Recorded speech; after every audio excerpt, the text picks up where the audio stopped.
വടക്കാഞ്ചേരി കോഴ വിവാദത്തിൽ അന്വേഷണം അട്ടിമറിക്കുന്ന രീതിയിലാണ് കാര്യങ്ങൾ മുന്നോട്ടു പോകുന്നതെന്ന് DCC അധ്യക്ഷൻ ജോസഫ് ടാജറ്റ്. CPMന്റെ MP-മാർക്കും MLA-മാർക്കും സംഭവത്തിൽ പങ്കുണ്ടോ എന്ന് കണ്ടെത്തണം. CPM ഏരിയ കമ്മിറ്റി അംഗം ബാബുവിന്റെ ശബ്ദരേഖ പ്രധാന തെളിവാണ്. ജാഫർ നിഷേധിച്ച കാര്യം നിയമത്തിന്റെ പരിധിയിൽ തെളിയിക്കാനാകും. വല്ലച്ചിറയിലും വടക്കാഞ്ചേരിയിലും മറ്റത്തൂരും LDF ചെയ്തത് ജനം കണ്ടുകഴിഞ്ഞു. BJP വോട്ട് അസാധുവായതിനെ തുടർന്ന് ഭരണം പിടിച്ച വല്ലച്ചിറയെക്കുറിച്ച് CPM ജില്ലാ സെക്രട്ടറി മിണ്ടുന്നില്ലെന്നും ജോസഫ് ടാജറ്റ് പറഞ്ഞു.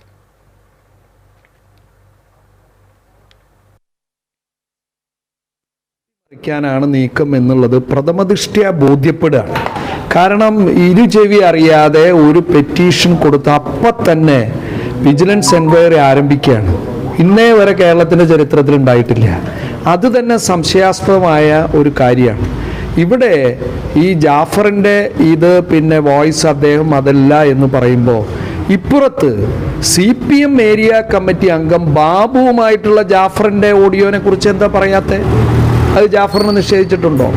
ബാബു നിഷേധിച്ചിട്ടുണ്ടോ? CPM നേതാക്കന്മാർ നിഷേധിച്ചിട്ടുണ്ടോ? അബ്ദുൾ ഖാദർ ജില്ലാ സെക്രട്ടറി ഒക്കെ എന്ത് ലാഘവത്തോട് കൂടിയിട്ടാണ് പറയുന്നത്? ഇവിടെ ഞങ്ങളെ സംബന്ധിച്ച് ഞങ്ങൾ തെറ്റുപറ്റിയാൽ പറ്റിയെന്ന് ഞങ്ങളുടെ അംഗങ്ങൾക്ക് പറ്റിയെന്ന് പറയുകയും അതിന് തക്കതായ നടപടി സ്വീകരിക്കുകയും ചെയ്തിട്ടാണ് ഞങ്ങൾ പബ്ലിക്കിൻ്റെ മുന്നിൽ നിന്ന് സംസാരിക്കുന്നത്. ഇതിവിടെ അങ്ങനെ ഉണ്ടായോ? മറ്റത്തൂരിൽ ഒരു മെമ്പറെ ചാക്കിട്ട് പിടിക്കുന്നു. വല്ലച്ചിറയിൽ BJPയുടെ വോട്ട് അസാധുവാകുന്നു. അവിടെ ആ സ്ഥാനം കിട്ടിയ പ്രസിഡന്റ് സ്ഥാനം രമാപ്രകാശിനെ രാജിവെപ്പിച്ചില്ല. ഇവിടെ ലീഗ് സ്വതന്ത്രൻ അവിടെ മാറ്റി വോട്ട് ചെയ്യുന്നു.